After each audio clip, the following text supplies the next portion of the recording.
Se tem uma coisa que me deixa irritado e decepcionado com a humanidade, é ver uma citação de Adam Smith para explicar capitalismo ou economia. Isso porque muita gente acha que ele falou sobre economia, descreveu como é que o capitalismo funciona, que ele fundou o pensamento econômico e que ele defendia liberdade econômica.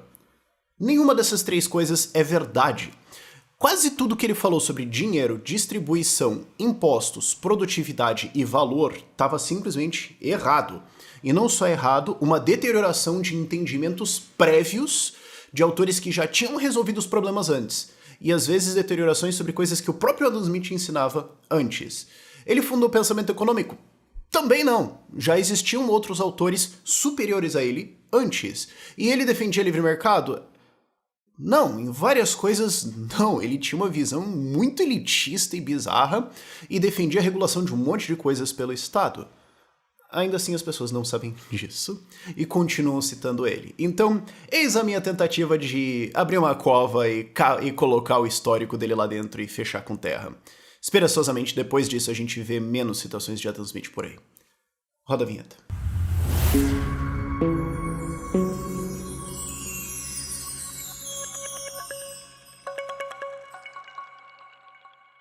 Isso aqui vai ser uma série de vídeos que é, na verdade, uma leitura comentada usando dois livros principalmente. O História do Pensamento Econômico numa Visão Austríaca, do Murray Rothbard, e O Homem, Economia e Estado, do Murray Rothbard. Então é basicamente Murray Rothbard versus Adam Smith. E eu tô falando de várias críticas do Rothbard, dando contexto e explicando também não só onde o Adam Smith estava errado, mas qual é a resposta certa, né? Não vamos só criticar, vamos ensinar também. E ao longo disso também vai ter algumas outras recomendações de leitura, porque eu quero que vocês saibam que existem outros autores que falam sobre capitalismo que não o Adam Smith, porque muita gente acha que basicamente só existe ele. E a ideia aqui, o conceito, é não só explicar a economia, explicar essas coisas pra você, mas também fazer você questionar um pouco sobre... todo mundo concorda que tal autor falou tal coisa, ao ponto em que quem fala que ele falou tal coisa só tá repetindo o resumo do outro cara que tá repetindo o resumo do outro cara. Ninguém mais foi ler. Quando isso acontece, questione. Quando você tem alguma coisa muito repetida assim, vale a pena dar uma conferida. E às vezes, quando novas ideias surgem, nem sempre elas são superiores às ideias anteriores. Às vezes a gente acha que só porque um novo livro saiu sobre um assunto quer dizer que ele tem mais conhecimento do que o anterior. E não, isso não é verdade. O Adam Smith pode ser honestamente creditado com retroceder o entendimento econômico em mais ou menos 100 anos. Em algumas coisas ainda não foi revertido, fora o detalhe de que ele basicamente plantou as sementes para a criação do marxismo. Mas assim, só um disclaimer antes. Eu não tô dizendo que o Adam Smith é um inútil completo, um idiota babante, uma completa vergonha para a humanidade. É isso que o Murray Rothbard fala dele. Ok, mas o Adam Smith teve várias contribuições positivas, sim. Eu diria que a principal dele é a citação que quase todo mundo leu e que, na verdade, é uma das poucas coisas dele que ainda é lida. É curioso como ele escreveu centenas de páginas e basicamente hoje ele é resumido a 4 parágrafos e ninguém olha o resto e só presume o que estava lá dentro. A coisa que ele mais popularizou é a noção de que nós temos produtos, bens de consumo, nós temos um desenvolvimento social, não porque as pessoas estão pensando em como resolver os problemas da sociedade pelo bem da sociedade ou porque o governo foi lá e planejou tudo. Não, você tem sapatos porque o sapateiro está pensando em ganhar dinheiro. Você tem pão porque o padeiro está pensando em ganhar dinheiro. Você tem carne porque o açougue está pensando em como ganhar dinheiro. Então, se todo mundo pensar no seu próprio interesse e tentar resolver os problemas para ganhar dinheiro com isso, a sociedade funciona. E isso é muito melhor do que se o governo tentar planejar tudo. Sim, esse insight é muito importante e é um dos insights que o Adam Smith deixou como um legado positivo para a humanidade. O segundo grande acerto dele é ajudar o entendimento da época. Notem, ele não criou esse entendimento, nem ele fez com que ele saísse dos livros acadêmicos. Na verdade, boa parte do que ele falou já era o Zeitgeist, já era o que era muito mais pensado na época, é que o sistema britânico estava defasado em relação às evoluções das ideias, e isso é relativamente normal no curso das nações. Ideias mudam, começam a acontecer novas demandas, e isso começa a criar instabilidades, e muito tempo depois o Estado se adapta e malemé ainda. Então não é como se ele tivesse chego no meio de um deserto de imbecilidade e falado algumas coisas novas. Ele estava ajudando a popularizar coisas que já estavam se popularizando. Então eu acho que é muito mais correto ver ele como um divulgador científico do que um teorista de economia. Até porque quando ele criou a nova teoria, ele errou. Tipo, da porta até outra porta, errou. Olhem ele como um divulgador científico. Mas ele ajudou a popularizar a noção de que dinheiro não é riqueza. Ouro, prata não é riqueza. Riqueza é a produção da nação.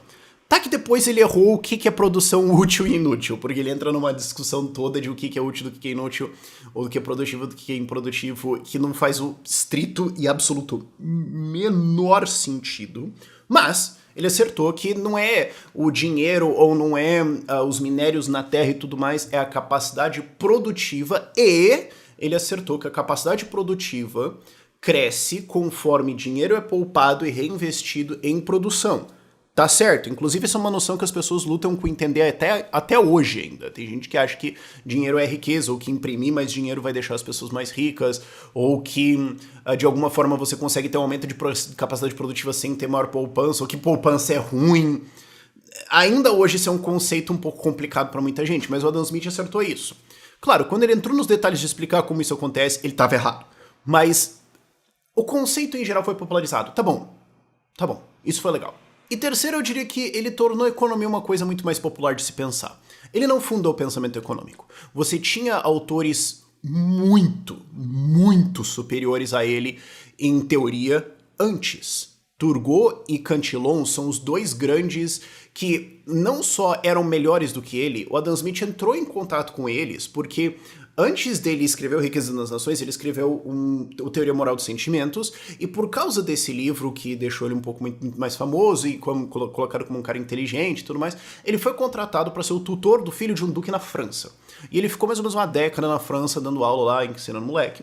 E durante esse período ele conheceu as obras do Turgot e Cantillon, ele leu elas, ele cita elas, e é curioso como ele piora elas, mas o ponto é, os dois estavam muito mais certos do que ele, a teoria deles era muito melhor, então, basicamente ele só viu os caras, começou a pensar nisso, em parte plagiou eles, em parte explicou as coisas de uma forma muito pior, inserindo vários erros, mas tá, pelo menos,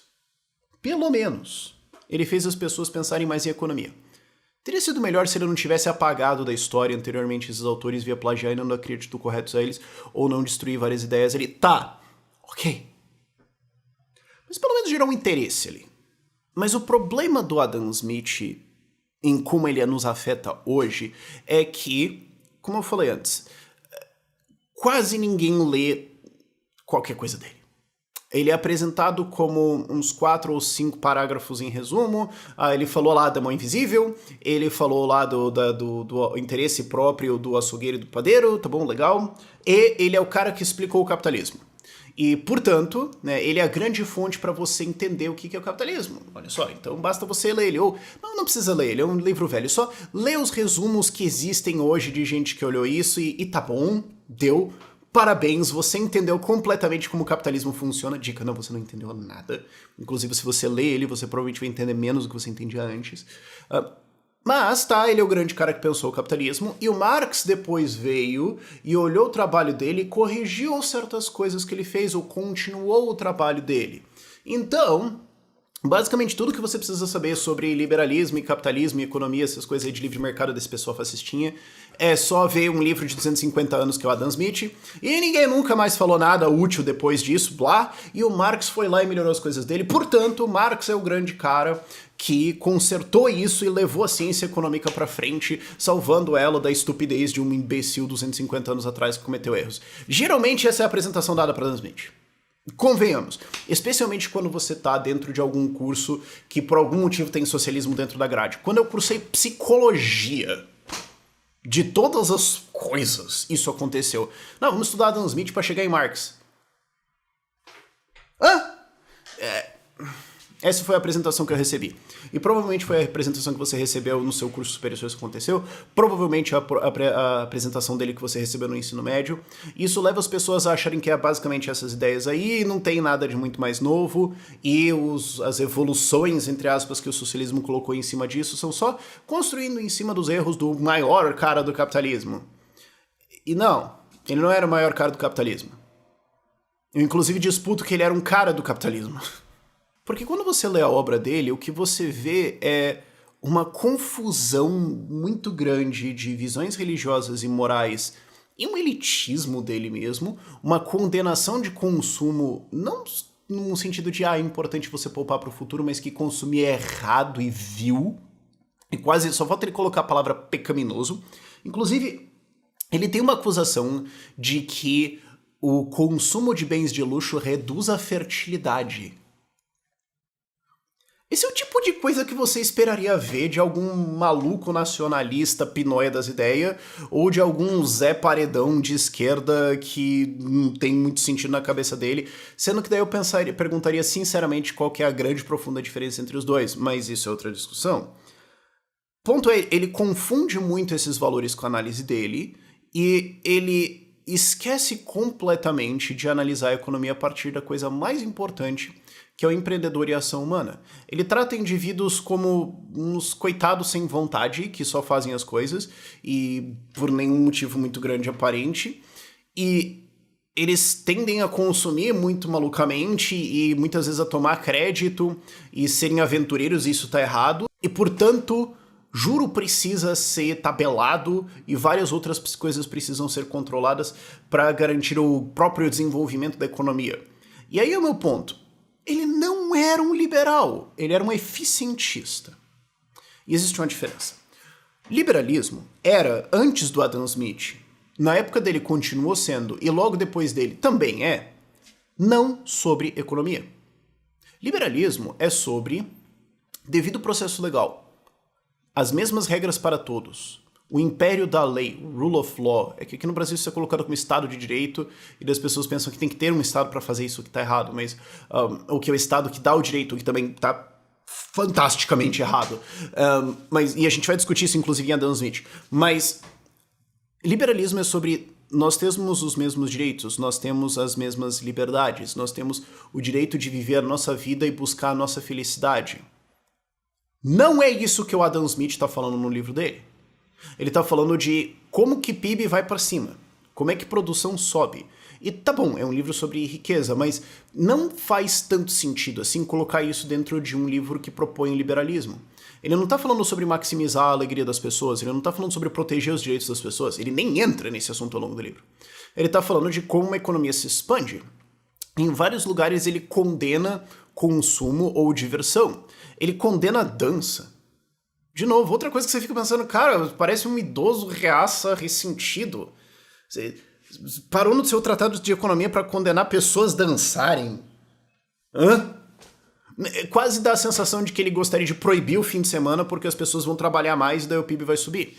Um eficientista é alguém que quer maior eficiência econômica, um maior crescimento. E, via de regra, maior crescimento econômico, maior riqueza vai ajudar todo mundo. Mas nem sempre. Muitas vezes a gente faz coisas para o nosso consumo ou diversão que não são produtivas, que não vão fazer a economia melhorar, é só porque o ponto da nossa vida e existência nesse planeta Terra não é grafiquinho vai para cima, é a gente se divertir. Ter filho, ter uma família, sair, se divertir, ler alguma coisa, ver um filme, ver uma peça musical, não são coisas que vão te trazer riqueza material. Mas o ponto da vida não é riqueza material. E embora o Adam Smith seja um presbiteriano muito enfático e ele tenha visões religiosas muito fortes, ele dá a impressão no livro que o ponto inteiro é grafiquinho vai pra cima. Isso não é um liberal. Isso não é uma defesa de livre mercado. Inclusive ele defende tabelamento de empréstimo para limitar o juro a 5% por ano. Isso é um cara pensando em como é que a gente vai fazer a economia crescer, o que pode ser útil. Mas não é falar de liberdade. É claro que ele reconhece que liberdade econômica e que menos interferência do governo ajuda no crescimento econômico. São coisas boas via de regra. Mas ele não defende elas como um princípio per se ou como uma forma estruturante da sociedade muito maior e que deve ser valorizada. Ele defende isso como isso ajuda a economia. Vamos aprender a separar essas coisas, ok? Essa longa introdução feita, eu queria já colocar uma parte da análise do livro nesse vídeo, só para não ficar introdução e acabou, porque senão vocês vão ver esse vídeo hoje e ficar puto que não tem nenhuma análise. Então vamos fazer isso, depois a gente vai entrando nas outras análises ao longo dos próximos vídeos. E vamos começar com ele falando sobre a divisão do trabalho, que para ele é a coisa mais importante que tem. Tanto que ele escolhe começar o livro dele com isso. E aí que tem um erro, não fatal, mas grave. A divisão do trabalho é importante para a produção? Sim. Ela ajuda a algum nível de enriquecimento? Sim. Ela é o pilar fundamental da economia? Não. Ela é muito mais uma consequência de outros fatores e não é o início. Você não deveria começar por aí. E, de novo, isso é uma coisa que não é novidade, não é como se ele estivesse tentando criar uma nova teoria do zero e estivesse cometendo erros, porque acontece, quando você tem novos autores querendo desbravar novos caminhos, eles vão cometer erros. Esse caminho já estava desbravado, era só ele andar na calçadinha. E daí ele resolveu se jogar dentro do mato, cair num lago e depois culpar o mapa. Se você for ler um tratado moderno de economia, e o que eu recomendo é O Homem, Economia e Estado, então um livro dos anos 60. Ainda é um tratado bem moderno de economia e você vai encontrar quase a totalidade dele é útil para hoje ainda. Tem umas discussões talvez um pouquinho defasadas, ou tem umas coisas um pouco melhores ainda hoje. Mas, quando você vê o Ação Humana, ou quando você vê o Homem, Economia e Estado, ou quando você vê austríacos falando de economia, a gente parte de a ação humana e o empreendedor. Isso é importante porque isso é a causa das coisas, ou é a menor unidade onde comportamento acontece, ou onde ações e decisões acontecem. A gente pensa o seguinte, olha, você como indivíduo age para melhorar a sua vida, você tem desconfortos que você quer reduzir, você tem dores que você quer reduzir, e você tem buscas morais e emotivas, por falta de uma palavra melhor, que você vai fazer. E você vai escolher as coisas baseado no seu conhecimento imperfeito, você não vai sempre acertar e você não tem toda a informação, mas dado a sua melhor tentativa de análise das coisas, você vai tentar decidir entre as coisas e ver aquilo que você acha que vai mais te agradar. Pode ser que você esteja errado e no futuro fale, putz, mas a vida é assim, lamentavelmente. Ou não, né? Imagina se acertar sempre, que paia que ia ser. Mas é isso que gera a nossa volição humana, ou isso que é a nossa volição humana, e é isso que gera o mercado, que gera compras e vendas, é isso que gera trocas e isso que gera ação empreendedora. Quer dizer, as pessoas que estão olhando para a economia e pensando o que é necessário, o que precisa ser feito, o que os clientes demandam, como é que eu posso melhorar um processo. E esses empreendedores vão então refinando os processos para atender os consumidores. Tudo começa por aí, para uma análise austríaca. Pro Adam Smith começa em a divisão do trabalho. E, de novo, divisão do trabalho não é que seja desimportante ou irrelevante. Ela é uma coisa. Ela está ali no top 20 pontos importantes. Ela não é o primeiro. Mas ele coloca isso como não só a origem da riqueza, ele coloca isso como a origem de um desenvolvimento moral e mental humano, de um desenvolvimento civilizatório. O que não tem muito sentido. E só depois ele vai falar sobre produtividade e como poupança aplicada em desenvolvimento de capital vai aumentar a capacidade produtiva de uma nação. Sendo que ele erra algumas coisas nisso logo depois, mas a gente já entra nisso. O ponto é que, se você tem uma sociedade, imagina uma sociedade rural, subsistência, todo mundo está plantando para tentar sobreviver, ok? E você fala que ao invés de todo mundo fazer todas as tarefas, alguém só vai plantar cenoura, alguém só vai plantar alface, alguém só vai plantar milho, alguém só vai cuidar de gado, alguém só vai fazer sapato, alguém só vai fazer casa, alguém só... Ok, você vai ter uma especialização de desenvolvimento de experiência e de memória muscular e de ter que viajar menos na cidade para mudar de tarefas, e quem trabalha com cabeça sabe o que é isso também. Você vai ter que mudar a tua cabeça menos de atividades ao longo do dia. Sabe, é exaustivo isso quando você tem 9 coisas para fazer que exigem uma forma de pensar diferente, você tem que ficar trocando, e isso cansa ao longo do dia. Tá, só que se os bens de capital, se as ferramentas dessas pessoas, se os equipamentos que elas têm para produzir continuam os mesmos, ok. você vai sair da miséria para levemente menos miséria. Isso não explica a gente ter saído de uma sociedade agrária de subsistência para hoje, com todo o desenvolvimento tecnológico e industrial que a gente tem. E boa parte da divisão do trabalho surge porque quando você tem maquinário novo e muito mais técnico, quando você tem mais especializações, quando você tem mais complexidade, isso exige pessoas se focando nisso. Então, às vezes ela é consequência de outros desenvolvimentos. Mas não, ela não explica a origem da riqueza das nações. Ela é parte do processo de enriquecimento. E agora contrastando os dois, né, que eu estava falando antes da ação humana versus a divisão do trabalho. É curioso que parece que teve alguma iluminação na cabeça dele em que ele resolveu falar, assim, dos humanos dentro de nós, dos indivíduos, o que a gente faz dentro dessa discussão de divisão do trabalho, mas ele faz isso para meio que dispensar a gente. Ele coloca que as trocas acontecem por uma propensidade humana to truck and barter, para trocar e para comprar e vender. É como se fosse assim, os seres humanos são compelidos a... brilhante, comprei. Quase como se fosse um autômato, ou um piloto automático da sua cabeça. Então, não é uma análise e uma decisão, não é um resultado da sua volição.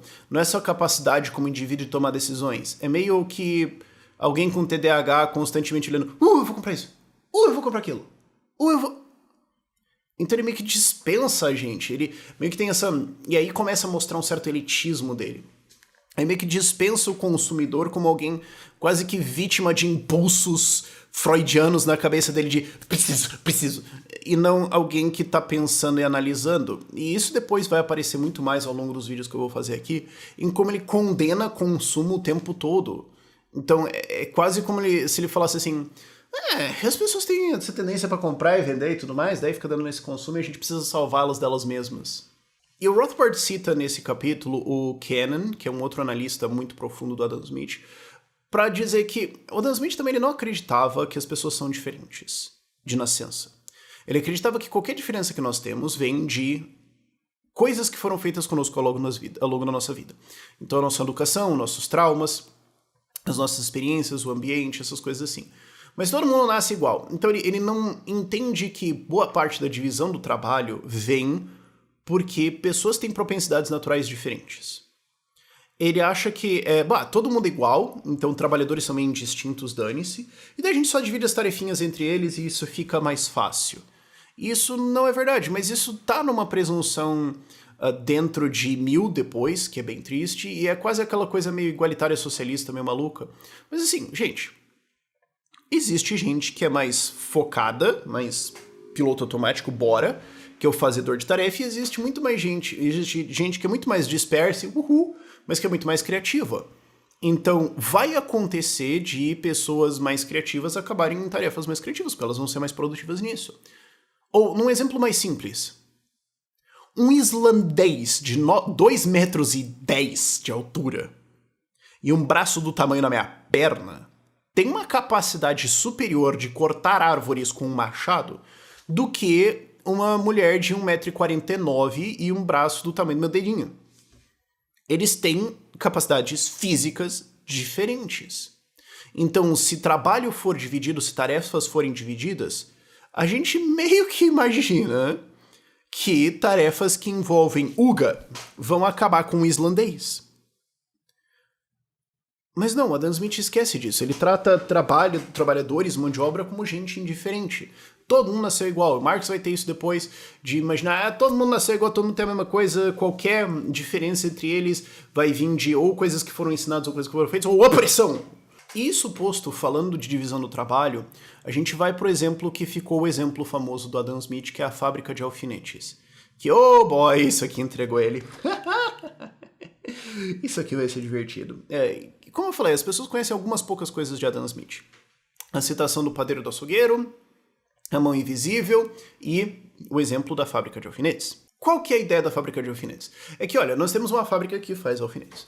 Se eu tiver 100 funcionários aqui e eles têm que fazer, o número era 18 tarefas, 18 operações diferentes para transformar a matéria-prima em um alfinete, se eu colocar todo mundo para fazer as 18, então você faz uma aqui, vai na outra máquina, faz outra aqui, vai na outra máquina, faz isso aqui e tudo mais, Isso é menos eficiente do que se eu dividir as tarefas. Então as pessoas vão fazer, ó, você faz a tarefa 1, esse grupo aqui, 3, 4, 5 pessoas fazem a tarefa 1, 3, 4, 5 pessoas fazem a tarefa 2, 3, 4, 5 pessoas fazem a tarefa 3 e a gente meio que cria uma linha de produção. Claro, o Adam Smith não previu a linha de produção, isso foi do Henry Ford que sacou lá depois. Mas se a gente dividir isso, a fábrica se torna mais produtiva e por causa disso, a economia se torna mais produtiva e a nação se torna mais produtiva. E esse exemplo não faz o estrito e absoluto menor sentido no planeta Terra. Ele é Porque se você entende um pouquinho mais de economia, isso é uma coisa que eu vi, que me chocou primeiro quando eu ouvi o Israel Kirzner falando disso. Israel Kirzner também é um cara de economia austríaca que fala muito pesadamente sobre a importância do empreendedor. Eu falo, cara, esse exemplo não faz o absoluto menor sentido, porque ele, primeiro, não tem um empreendedor dentro, porque parece que as pessoas só decidiram isso, e segundo, ele esquece completamente da divisão do trabalho e competição entre fábricas e entre nações. Você pode ter divisão de tarefas dentro de uma fábrica, ok. Mas para isso acontecer, você precisa ter um maquinário para dividir isso. Porque se você está todo mundo numa mesinha com ferramentas simples, você tá com um negócio aqui e só trocar a ferramenta para fazer outra coisa, qual a grande diferença de ganho disso e só passar o alfinete pro lado para o cara fazer a próxima operação? Para que você tenha essa especialização, você precisa ter um maquinário, que daí exigiria você se mover e ir para o outro lá, ou entender como ele funciona, ou saber da manutenção da parada e tudo mais, para essa divisão começar a fazer sentido. Então, não é como se a divisão do trabalho fosse a causa da produtividade dessa fábrica, ela é, em boa parte, uma consequência de maquinário melhor entrando, ou de melhores métodos de gestão, ou outras coisas assim. Segundo, uma fábrica não faz comércio com ela mesma. Curiosamente, dentro de uma fábrica, você tem um sistema totalitário, quer dizer, tem um cara e ele manda. Vai ser assim. Claro, você vai ter equipes decidindo e tudo mais, mas assim, não existe preços, não existe compra e venda dentro de uma fábrica. Então, não é isso que explica riqueza e produtividade. A gente vai entrar um pouco nisso também em outros capítulos, quando ele fala de produtividade e desenvolvimento econômico, blá, blá, blá. Mas, o que faz com que você tenha um bom desenvolvimento econômico é uma boa alocação dos meios de produção. A gente vai entrar no detalhe disso lá no capítulo dele sobre teoria de distribuição. Mas spoilers. Quem resolveu esse problema mesmo foi o Bawerk, que é um dos primeiros pensadores da escola austríaca de economia, lá no fim do século XIX, 1800 e alto, quando ele falou, vamos pensar o seguinte, a gente tem, digamos, cavalos. E cavalos podem ser usados para várias coisas. Eles podem ser usados para puxar coisas, na indústria, eles podem ser usados para transporte, eles podem ser usados para produção agrária, eles podem ser usados para passear por aí, certo? Então, como é que a gente decide o melhor uso de cavalos? Então, como é que a gente coloca eles no melhor processo de produção? Porque tem coisas que são mais necessitadas e coisas que são menos necessitadas. Como é que a gente garante que esse meio de produção, um cavalo, vai para quem vai melhor usar isso aqui? E o ponto dele é, você precisa ter no mínimo duas empresas competindo.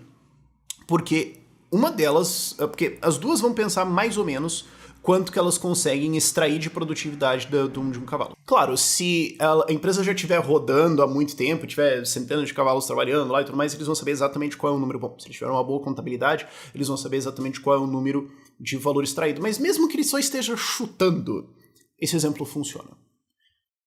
Se eu, fábrica A, estou produzindo alguma coisa que dá um puta lucro e a fábrica B produz uma coisa que dá um lucrinho, eu sei que eu posso pagar mais no cavalo do que ele. Ele vai oferecer 100, eu posso oferecer 400. Eu sei que eu uso melhor que você. Eu sei quanto custa, eu sei quanto ele dura, eu sei quanto ele produz. Então eu sei o quanto eu estou disposto a pagar e ainda vale a pena eu comprar isso. Então, quando essas duas empresas entram em competição por comprar um fator de produção, seja uma máquina, terra, mão de obra, algum novo implemento tecnológico, que for, se bem que é uma máquina, você para pensar, mas enfim, quem se importa, uma delas vai ganhar, porque ela está chutando. Eu consigo, ou às vezes analisando baseado nos dados que ela tem, eu consigo produzir mais com isso. Isso vai fazer com que os fatores de produção vão para os setores mais lucrativos, que são mais lucrativos, porque é o que as pessoas querem, porque elas estão dispostas a pagar mais para aquilo, e porque falta produzir. Então, os produtos vão para lá para serem produzidos. Isso é teoria de produção dentro de escola austríaca. Para isso, você precisa de dois competidores. Para isso que você, no mínimo, para isso você precisa que exista a possibilidade de compra e venda de fatores de produção. E assim eles vão ser alocados no lugar correto. Ou num lugar melhor, cada vez melhor. Uma fábrica não compra e vende dela mesma. Uma fábrica não olha se eu vou comprar desse funcionário que produziu um alfinete no processo 16 ou aquele alfinete no processo 16. Ela pode até olhar para os funcionários e falar, esse cara tá abaixo do limite, beleza. Mas não existe esse comércio dentro de uma fábrica. Não existe alocação de recursos por causa de preços dentro de uma fábrica. Existe só a gestão. Então, não, isso não explica a produtividade, isso não explica o processo econômico, isso não explica o processo de enriquecimento, isso no máximo explica métodos de gestão dentro de uma fábrica. Então, curiosamente, nesse capítulo de abertura, o Adam Smith esquece do empreendedor, não explica por que bens vão para lá ou para cá, se bem que isso seria teoria da distribuição e depois ele tem um capítulo sobre isso, onde ele erra também. Ele não dá um exemplo útil de desenvolvimento econômico e de como isso gera uma grande produtividade e confunde causa e consequência. Mas pior, ele se entrega. Ele deu uma deslizada. Depois que o Riqueza das Nações foi publicado, um outro autor chamado Adam Ferguson usou o exemplo de uma fábrica de alfinetes. E o Adam Smith falou, plagiador, você me plagiou, você está me copiando, me cite. Me dê os devidos créditos pelo exemplo da fábrica de alfinetes. E aí esse cara falou assim, pera, escuta aqui. Eu tava roubando. Tá bom. Mas você tava junto. Porque sim, eu plagiei esse exemplo da fábrica de alfinetes. De uma enciclopédia francesa de 1755. Não de você. Eu não conhecia esse exemplo antes de ver o seu livro. Aliás, eu conheci esse exemplo antes de ver o seu livro, eu já estava fazendo isso. Quando ele saiu, ele tinha o mesmo. E eu falei, vale lembrar, antes do Adam Smith escrever Riqueza das Nações, que levou 10 anos para ele fazer, ele era um tutor de um filho de um duque na França, onde ele conheceu o Turgot, onde ele conheceu o Cantillon, onde ele entrou em contato com o pensamento econômico, e onde ele provavelmente encontrou essa mesma enciclopédia. Que foi publicada em 1755, e alguns anos depois, provavelmente, o Adam Smith leu, viu esse exemplo da fábrica de alfinetes e, mais de uma década depois, plagiou esse exemplo e colocou no livro dele como um exemplo de desenvolvimento econômico. Provando que, de novo, ele não estava nem dando algum grande insight da economia, ele estava trazendo algo que já era conhecido 21 anos atrás dele ter publicado Riqueza das Nações. Mas isso entrega uma outra coisa sobre o Adam Smith. Você achou que não tinha acabado? Não só ele errou tudo e é um plagiador. Isso também entrega que ele não acompanhava a indústria britânica. Porque a indústria britânica da época, segundo Rothbard, tinha um processo de fabricação de alfinetes que levava 25 processos, não 18. O exemplo da enciclopédia britânica era 18 processos diferentes para fazer o alfinete. O Adam Ferguson também citou 18 e os britânicos usavam 25. Talvez eles faziam um alfinete diferente. Não sei. Talvez tinham completas ali diferentes. Mas o fato é que a indústria britânica fazia diferente.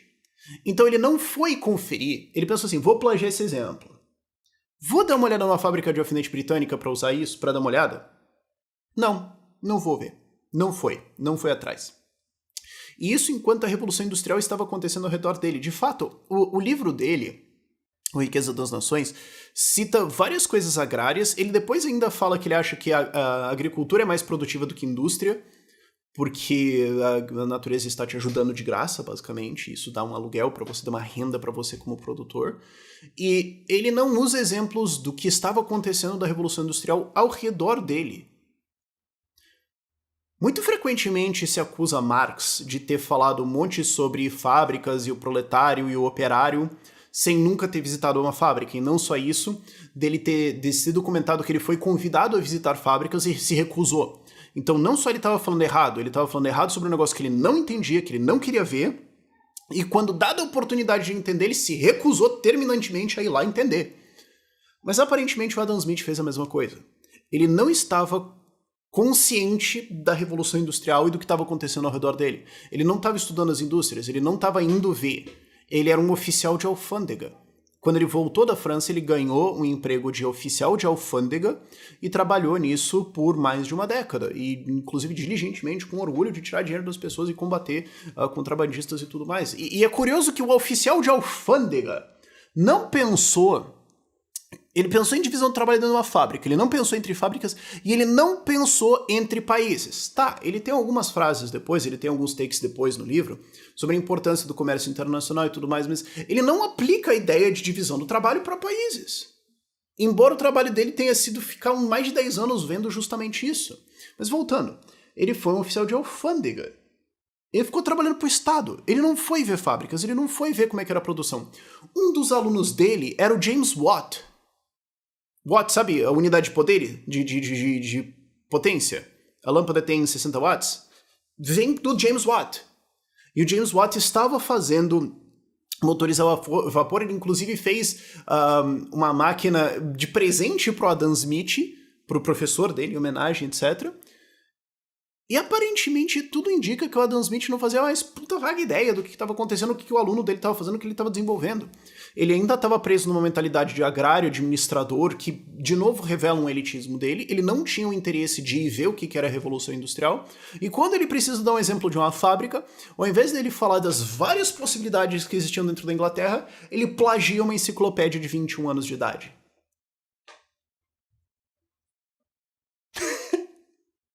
Imagina se entregar nesse nível. Ele achou que não ia dar nada, cara.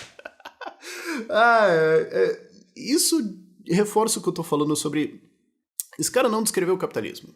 Esse cara não descreveu assim como que a economia capitalista funciona e tudo mais. Ele não tava nem olhando ela. Ele tava usando conceitos errados e uma visão elitista e muitas vezes plágio exemplos antigos para falar as opiniões dele e muitas vezes errar a ordem das coisas. Mas isso não impede muita gente de ainda achar que ele é o grande pai do capitalismo. O que é um tanto quanto triste. Nos vemos no próximo vídeo.